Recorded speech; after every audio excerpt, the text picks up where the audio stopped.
Good morning. Good morning. You're looking at me like, why am I shouting? Kwaj. Nico Salama. I've decided it's all about your attitude. Your attitude determines your altitude. Well, which altitude are we flying on this morning? I don't know. Some thousands of...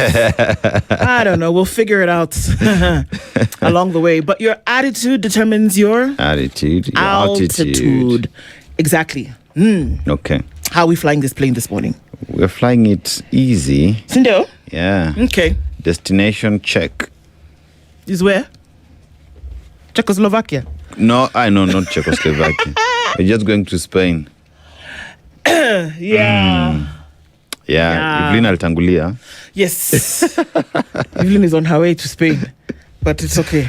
We'll forgive her for now. It's okay. For now, yeah. Yeah? Everybody's fine? Everybody's fine. How are you? I'm good. I'm good. Yes. The two Barassas and one Skitty. Yeah. I've decided that it's going to be the garage band, and that's what it's going to be called. The two Barassas and one Skitty. What are kondakas? What? What are kondani? Okay. Yeah. Wote wako around. Acha niseme hivyo. Oh, okay. Yes. They're in the area. Yeah, in the area. It's good. It's good. It's good. Yeah. It's Tuesday, like I said. There's 10 days left in the month of July. And just like, we're into the second half of the year, proper. And it's already coming to an end in terms of that 7th month. Yes, it does. It does, indeed. And confirming that everybody's doing okay. What happened yesterday? Yesterday was Monday. And you know what? I ate my hat. Because... the IG of Police, Douglas Kanja, and Mohammed Amin actually went to court yesterday. Yeah. And the families of the 3 missing gentlemen told the court, these people, they know where our people are. Yeah.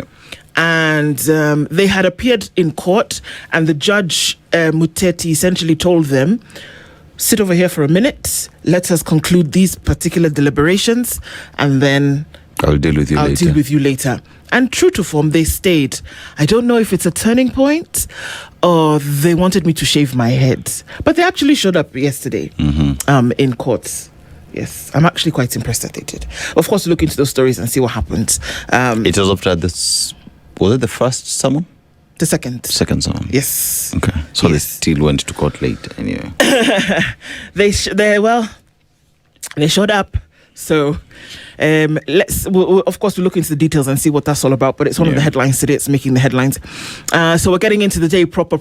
Thank you very much. Marion is stirring things today, and Skitty's also here. Mutanu cute as ever, and Joy B, I think she's got some energy. That Joy B energy is coming into it today. So Karibuni sana. Thank you for being in the Situation Room this morning. A lot of stuff to get through today. And we're going to be looking at some policy today.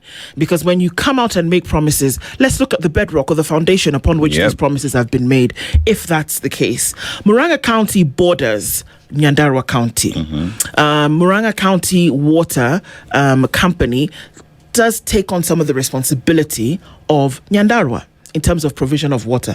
They seem to think that they know what it takes to actually have a proper water supply around the country.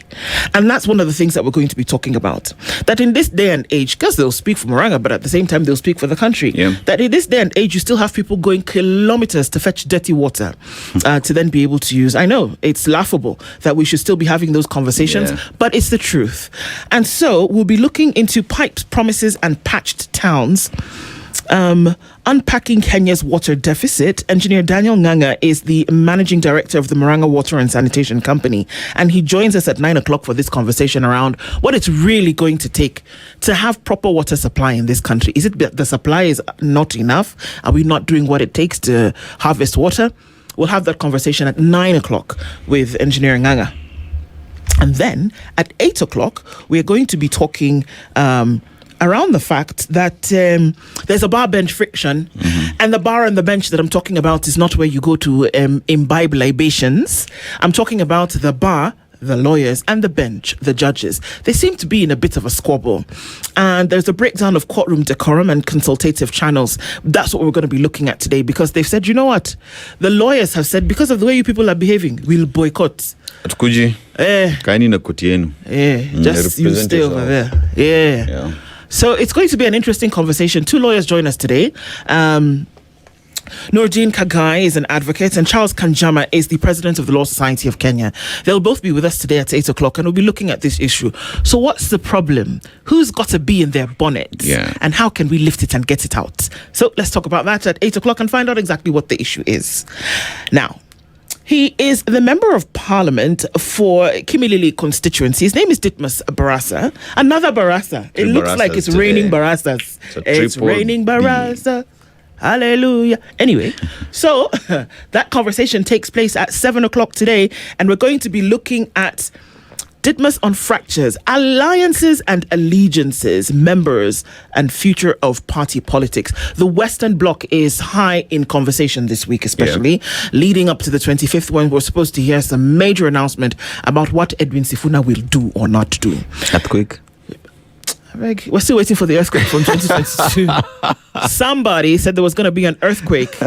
We're still waiting.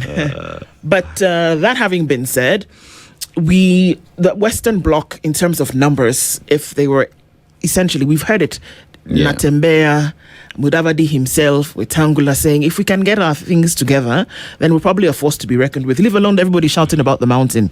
Over here to the west, is a group of people, if they were able to get it together, in terms of unity, they could actually be a force. It's where it's at, man. To be reckoned with. So let's talk about that force and whether it is to be reckoned with the Member of Parliament at 7 a.m. as we go into that conversation this week. Sawa. So, Member of Parliament joins us at 7. The lawyers join us at 8. And the watermen join us at 9. That's what our conversations look like today. Karibuni sana. Thank you for being here with us today. Did I tell you that the people who are running the show behind the scenes today is a merry band of 5 strong women? Yes, so we're getting into it today. Karibuni sana. Our live streams are up. YouTube, Facebook, and on X. It's Dennis Tolaseto and Ndroko with you in the Situation Room this morning. Just in case you're confused about what you tuned into, it's Kenya's biggest conversation and tuned in around the country, the region, and the world. We will conflict. We will comfort the afflicted and afflict the comfortable. We'll have those uncomfortable conversations because it's necessary to do so. So thank you for clicking into the room this morning. And a very warm welcome to our audience on KTN today as we get into the conversation simulcast on radio and on television. Dennis, you took us yesterday to Madagascar. Madagascar, home of vanilla. You know, when you talk about vanilla, it's actually natural vanilla that you would get anywhere across the world.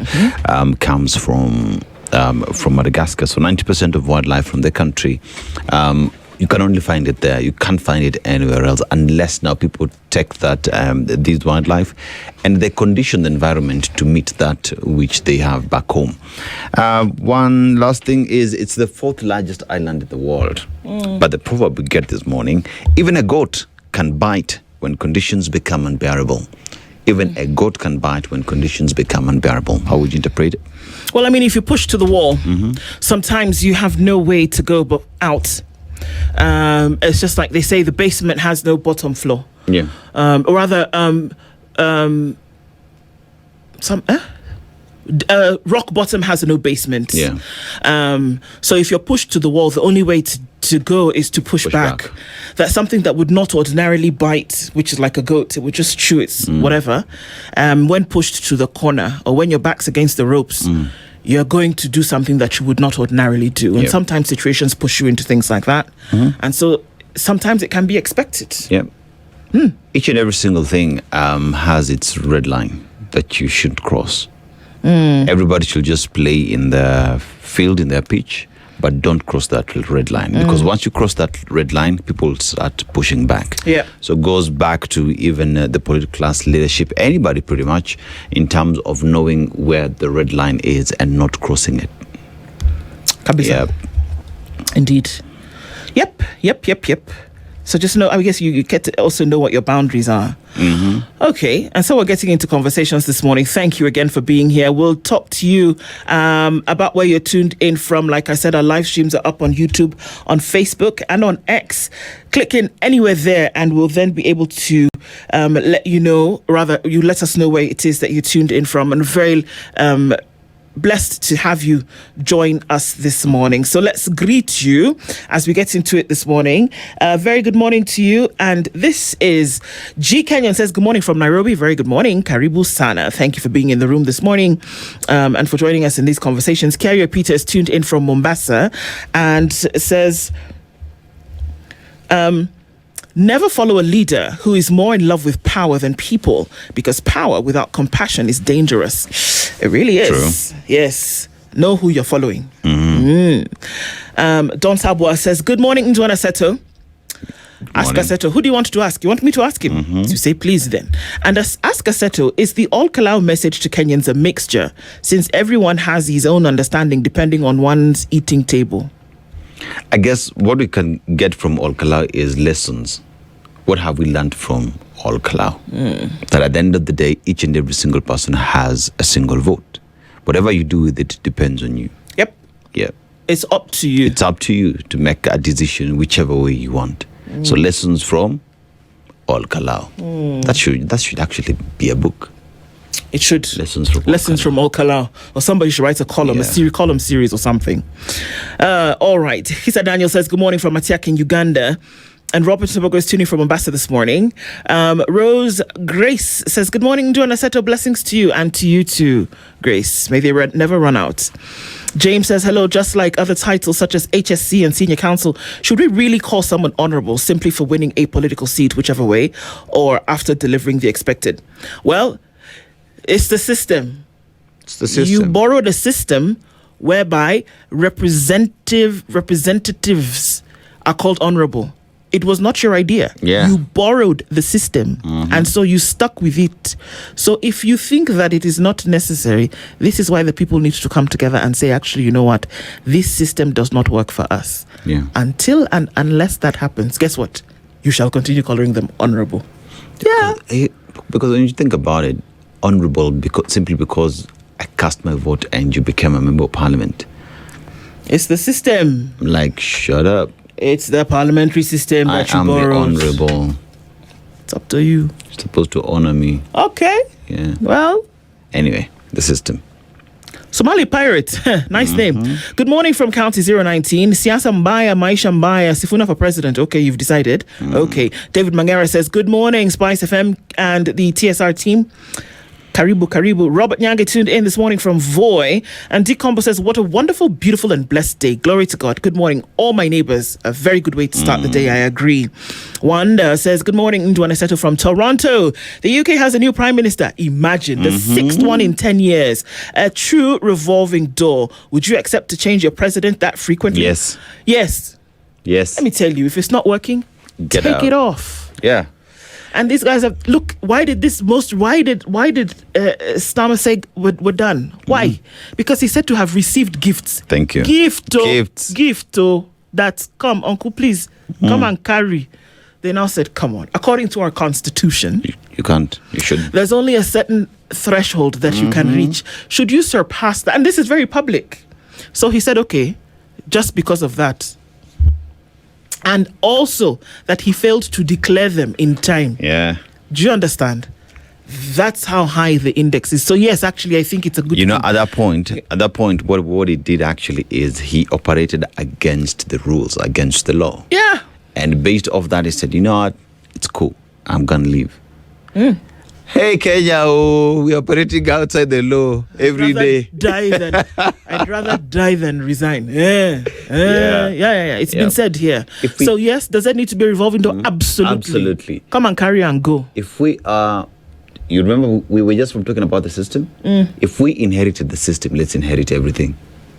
No? Ama. Kabisa. Yeah.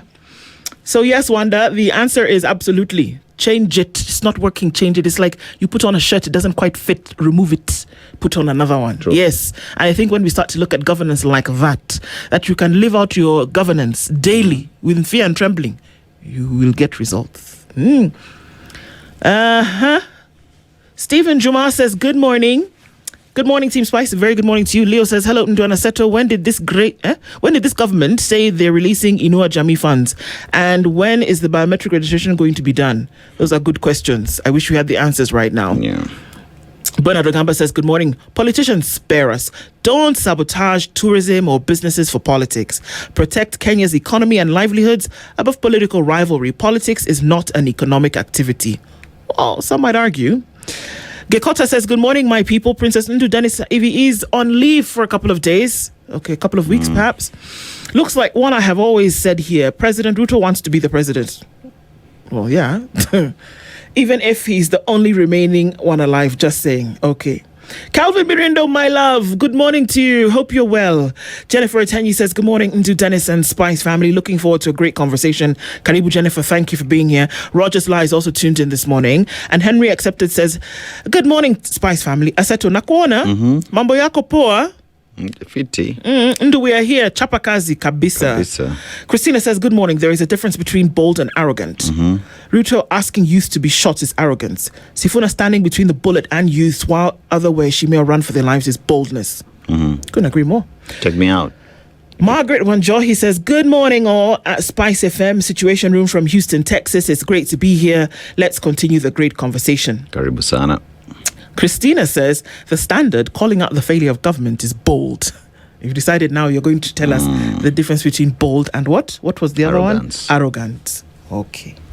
Christina, good morning. 87.9 radio frequency is not working since yesterday morning. Yes, Kiara Peter, it's actually being worked on to see what the issue is there. Drift Session says, good morning, SpiceFM. Please remember to ask Ditmas about his previous misgivings. He has been accused to have allegedly killed and avoided court orders. Happy Tuesday. Yeah. Okay. Christina, so you decided to bring our UDA Didmas ahead of Sifuna's homecoming. Well, the Western conversation is happening this week. Yep. So let's talk about it as much as we can. Eric Nganga says, good morning, Spice FM. There was a great job on masking the goons on a station that you watched. Fantastic. Eric Awar says, good morning, guys. Linda Gola, Savas, mes amis, Savatwa, hope you're well.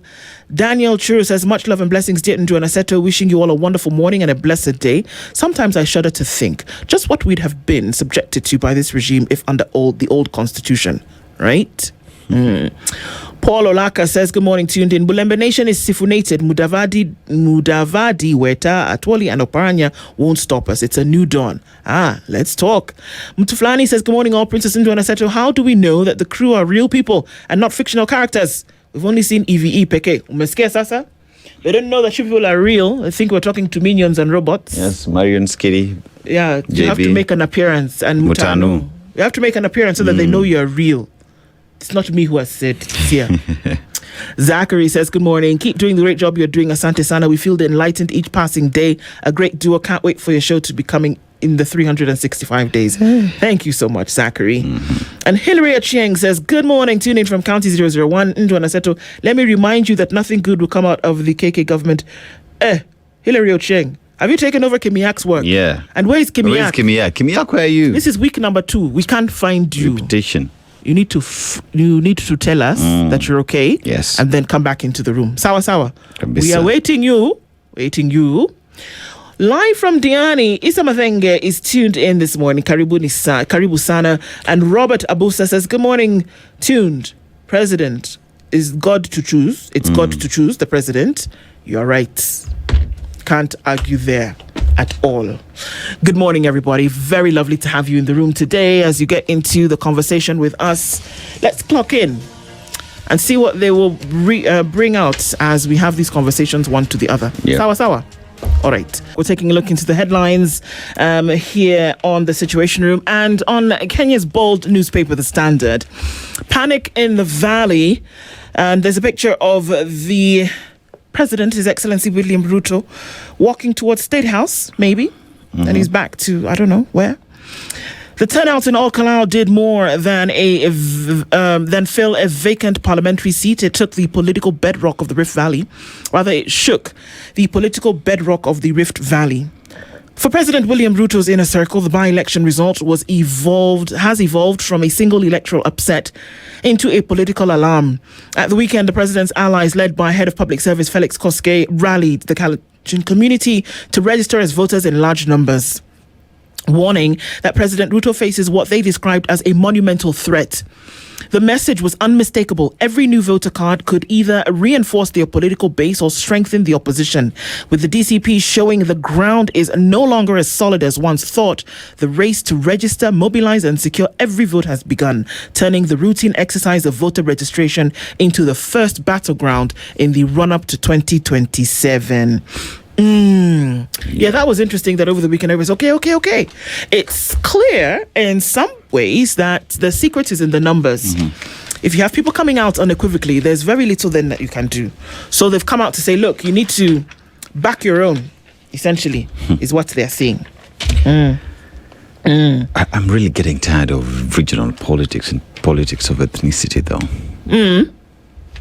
I think we should just get out of that box. Well, but everyone now is retreating to their tribal cocoons and now asking the people, you see, now you need to back me up because mimi ni wenu, wewe ni mtu wetu. Which you don't. At the end of the day, once you become president, you are president for all the other tribes, for the 55 million people. So at what point then will we ever just be grown-ups and say no to tribalism, to negative ethnicity? I mean, anyway. Looking into more stories, teachers, civil servants to earn more under the new SRC pay review. It's interesting that this is happening. And I think that, look, I don't think teachers are paid enough. Yep. I don't think that they're recognized in terms of the fundamental role that they play in terms of the society. However, I think that there are certain ducks in a row that need to be gotten before you look at this. But all the same, I couldn't agree more that if there's an SRC pay review and that teachers, amongst other civil servants, should actually be earning more, that the money is available. Pay the teachers. Pay them.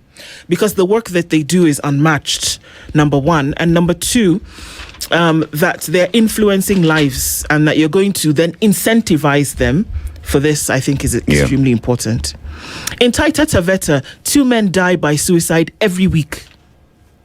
Every week. So if you've had 20 weeks in the last, however many weeks that you've had in the first half of the year, 25 weeks, that you've lost 50 men in Taita Taveta. So you're talking about 100 plus in a year? Yes. That's just in Taita Taveta. Yeah.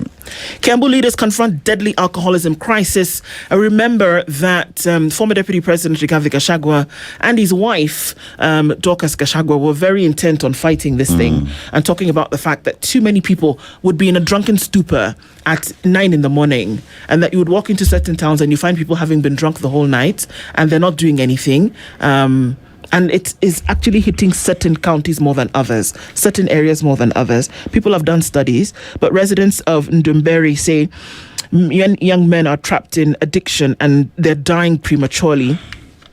Politicians have come up with initiatives, particularly indoor games, to occupy the youth. I'll ask the question.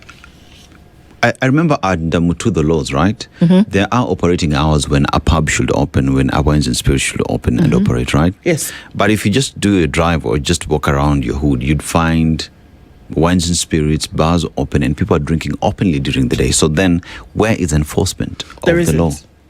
Thank you. There isn't. There you go. Simple. There you go. There isn't. To me, this is it's formulaic. If you want this, you do this. Yeah, it's so simple. It's very simple. It's very simple.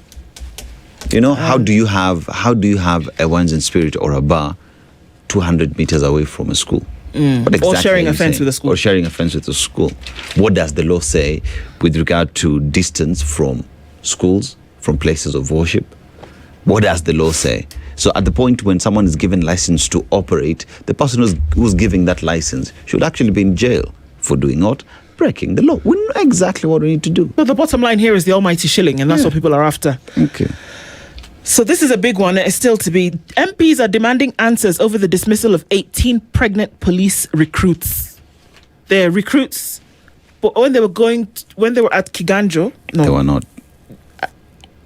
when they were joining during the, what do you call during it? the recruitment exercise. If they were pregnant, what happened? Anyway, the National Assembly has demanded an explanation from the National Police Service concerning the dismissal of 18 female recruits from Kiganjo Police Training College. The recruits were dismissed after they tested positive for pregnancy. MPs questioned the legality of the decision. Makueni MP Suzanne Kiamba said the dismissal raised questions, rather issues of compliance with the Constitution, labor laws, and principles of fair administrative action. The dismissal of female recruits solely on the basis of pregnancy has raised legitimate public concern regarding compliance with the Constitution, existing labor laws, and the principles of fair administration. Now, the NPS confirmed in May that the recruits were discontinued from training course because of pregnancy. She said it is unclear whether the pregnancies occurred before the women reported for training or during the course. Okay. I don't know that there would be an issue during the training program and how rigorous it was, and that you were not able to participate if you were pregnant. And if they were doing it for the safety of these women, or they were doing it because they felt that the pregnancy would not allow them to operate as a police officer would be required to. So it's sticky. It's sticky. It's sticky because at the end of the day, the police service is looking at the safety. At the end of the day, then there are labor laws and the Constitution as well that has to be looked into. But then one asks the question as members of Parliament, what are they doing to look at the National Police Service Act that would then enable those who are found pregnant, perhaps, to be, for their recruitment into, appointment into the force, to be delayed until that time when they have delivered, then they can come back and training and further absorption into the system. I mean, again, MPs, ni kazi yenu, you know exactly what you need to do.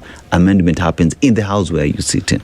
Look at the National Police Service Act. Look at the standing orders within the Police Service Act when it comes to recruitment of those who are getting there, women who are pregnant. What does it say? So they're trying to establish what exactly happened, whether they got pregnant while in training or they actually... See, I beg. They'll tell us whether they're going to be reinstated, but the fact of the matter is that they're pregnant. And if there's certain things that they want them to do, they say, come and go and born first and then come back. I don't know. Yeah. But again, it's sticky because what do the laws say? Exactly. The Kalou by-election defeat sends Ruto allies back to the drawing board, and that's what we're probably going to see over time. I thought it was interesting that Kapsabet Member of Parliament, Oscar Sudi, said yesterday that the government is going to give the second loser in this Kalou by-election a job, you know, because he's poor. Okay. And he needs something to do. So, tutampatia kazi tu. Serikali itamwekea kitu. You know, I thought that was interesting. That's when that man needs to go back to Parliament, pass bills and laws that would make cost of doing business in the country be affordable for many, so that this poverty we're talking about, manufacturing and everything can happen. So that we can address poverty. But you wanted him to be a member of Parliament so that he could stop being poor. That's what he's saying.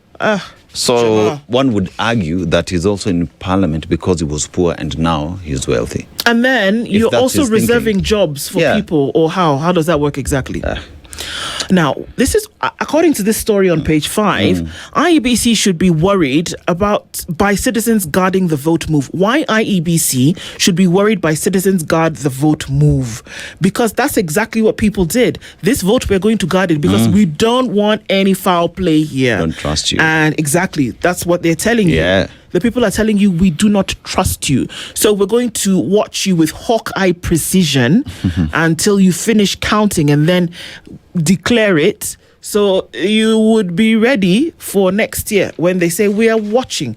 And now IEBC should be worried because people are not going to allow you get away with anything that you may have gotten away with prior. It's so sad that people don't even trust the police, that the citizens have to stop police officers and search them.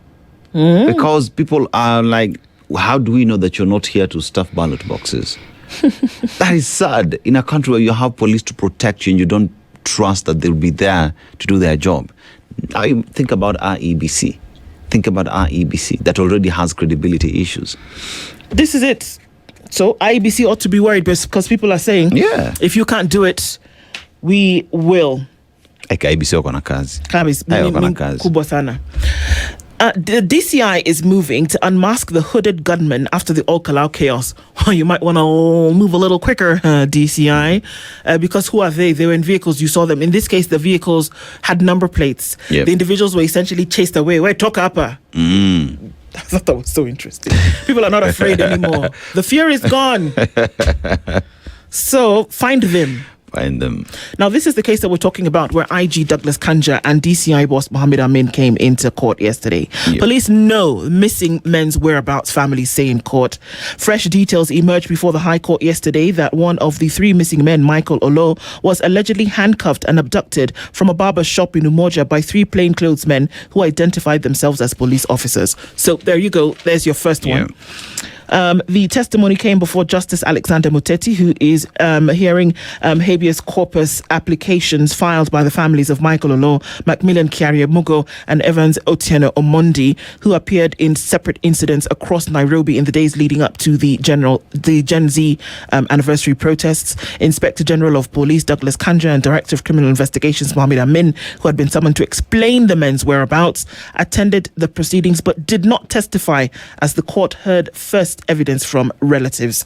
The most emotional testimony came from Olo's second wife, Rose Adhiambo Api, one of 4 witnesses who described desperate searches through police stations, hospitals and mortuaries. Rose told the court that on the morning of June 19th, Olo left their Umoja home wearing slippers after receiving a phone call shortly after giving her money to buy breakfast. I returned and found him leaving while talking on the phone. I later left for work at 9:58 a.m., but he never came back. And the story continues like that. Yeah. If they have told you that this gentleman was arrested by police who identified themselves as police officers and handcuffed him and took him away, I think, you know what, this insult needs to stop. And the insult I'm talking about is people have told you. It's just like Brian Odhiambo. Yeah. It's like Brian Odhiambo who was taken near Lake Naivasha. By KWS officers. Seen in broad daylight by everybody. But then you people want to say, I don't know. Bundled together with others. Come on. And those others are served their sentence in Naivasha maximum prison. They served their sentence for illegal fishing. He was taken with these other gentlemen. Yes. So now, make me understand, what kind of game is this? When you take these individuals and you have identified yourself as police officers. Let's even say that it was some guy on the street who came into the barbershop and took these individuals and said, I'm a police officer. You have intelligence. And it's your work. Anyway, you see, again, you also have to read that together, the fact that this man was handcuffed. The people in this country who are allowed to have handcuffs are the police. I can go buy the other handcuffs for other business. Those are the flurry ones with the yes. Nini. But this one for kuja hapa nimekushika, police. You guys, we can do better. Can do better. On. And then you can imagine the agony that these families are going through. They don't know where their loved ones are. You do. You know where they are. So then bring somebody to court if they've done something wrong. Yeah, well, that's why the courts are there. That's why the courts are there. And that's why you're there to arrest them and present them to court and charge them before a court of law. It's possible that today, IG and DCI boss will tell us where they think they are. It's possible. Patients are on their own as hospital staff down tools. That strike went into play at midnight. Yeah. And union leaders said the nationwide strike follows months of failed negotiations. The Health Union Caucus has accused county governments of failing to employ universal health care, rather universal health coverage workers. So healthcare services across the country have been paralyzed as medical practitioners began a boycott following the expiry of a 14-day strike notice issued on the 6th of July. Over county government's failure to hire UHC workers under permanent and pensionable terms. So they said, you're not hiring us. So that's today. That the people that we're talking about is the people who go and they take your lab tests. They do your x-rays. They do all of this in the county government hospitals. Then, as of midnight, they were not coming to work. This is something they discussed earlier, and it was the return to work formula that they agreed that their members would be hired on permanent pensionable terms. So in short, that CBA has not been honored. Nope. Okay. I'm getting heavy and I think I need to stop because on page 8, there's a question. Who killed them? The mystery of 7 bodies dumped in Mwingi. This is just crazy. 7 unidentified bodies, 2 crime scenes, and no missing persons reports have left Mwingi gripped by fear. With no missing persons reports to guide them, detectives are racing to solve a baffling murder mystery. Just outside Mwingi town, a heavy suffocating stench immediately fills the air. Police tape marking the area as a crime scene still flutters in the wind around the spot where the bodies of 4 men were recovered a few weeks ago. Even after the bodies were exhumed from the shallow graves, a lingering smell of decomposition suggests they may have lain there for weeks before being discovered. And they're trying to figure out who these are. The DPP has said that Ojwang was murdered inside the Central Police cell. That inquiry still continues, and we know that the OCS is still there in remand. Samson Talam. Teacher Albert Odiambo Ojwang was clobbered with a blunt object and strangled inside a cell at the Central Police station and did not die of suicide as alleged, the prosecution told the High Court yesterday. That story continues. Tell you what, I was following up on the proceedings, and it's the most difficult thing to listen to or to follow, because you're like, why would 2 individuals be in a cell, 2 extra individuals come and they're ushered into that cell?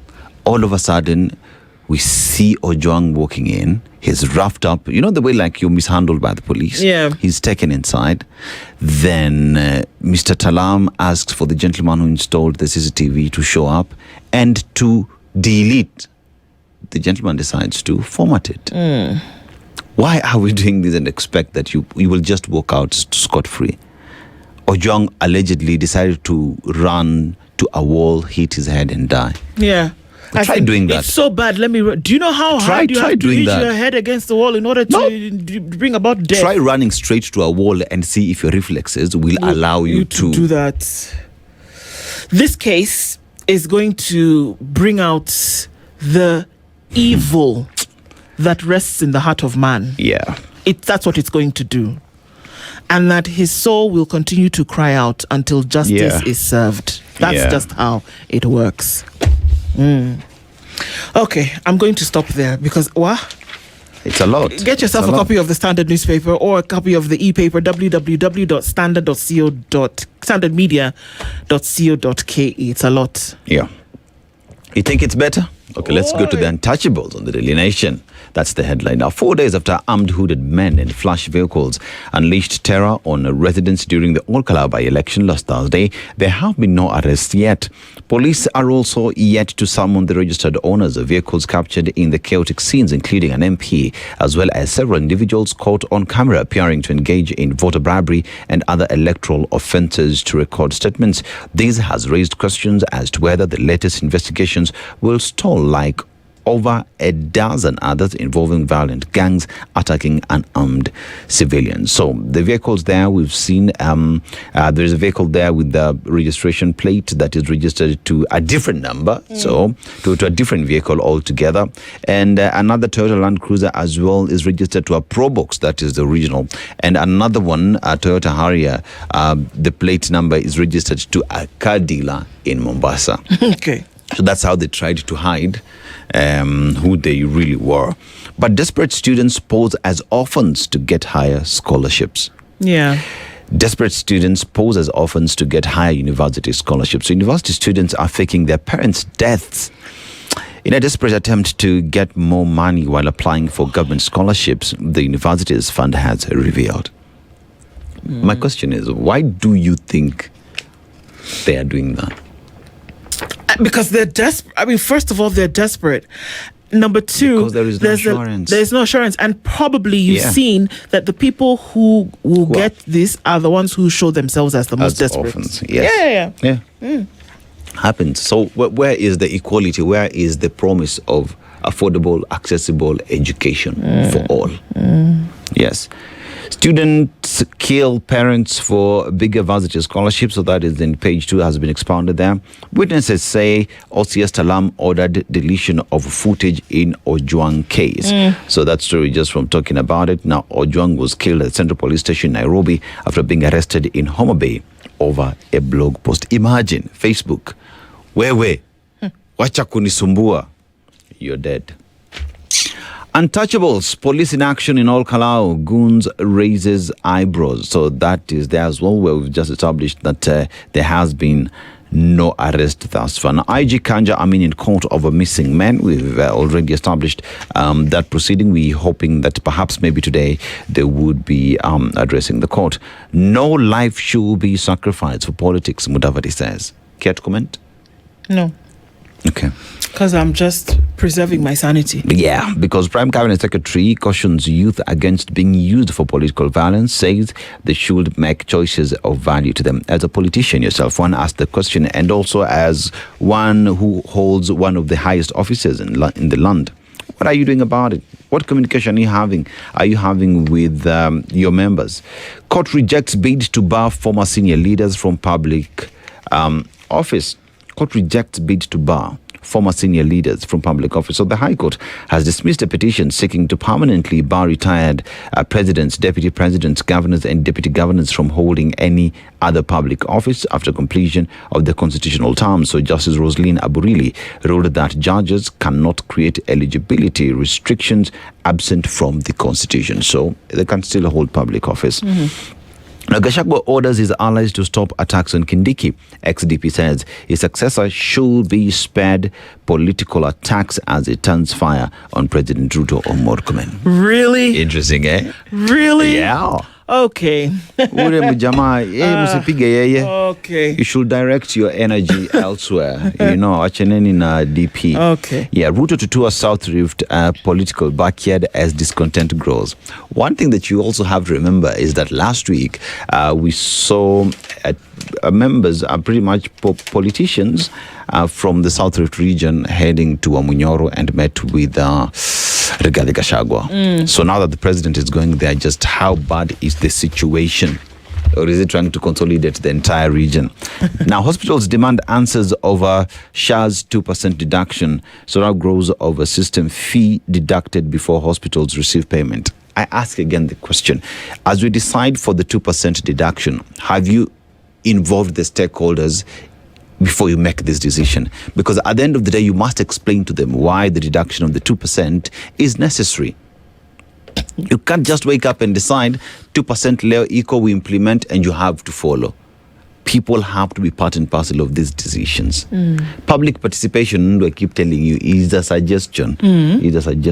Hope has MPs back insurance cover for hemophilia patients. So Kenyans living with hemophilia could soon access treatment under the Social Health Authority after National Assembly Health Committee approved a petition seeking comprehensive health cover for the rare bleeding disorder. I say thank you.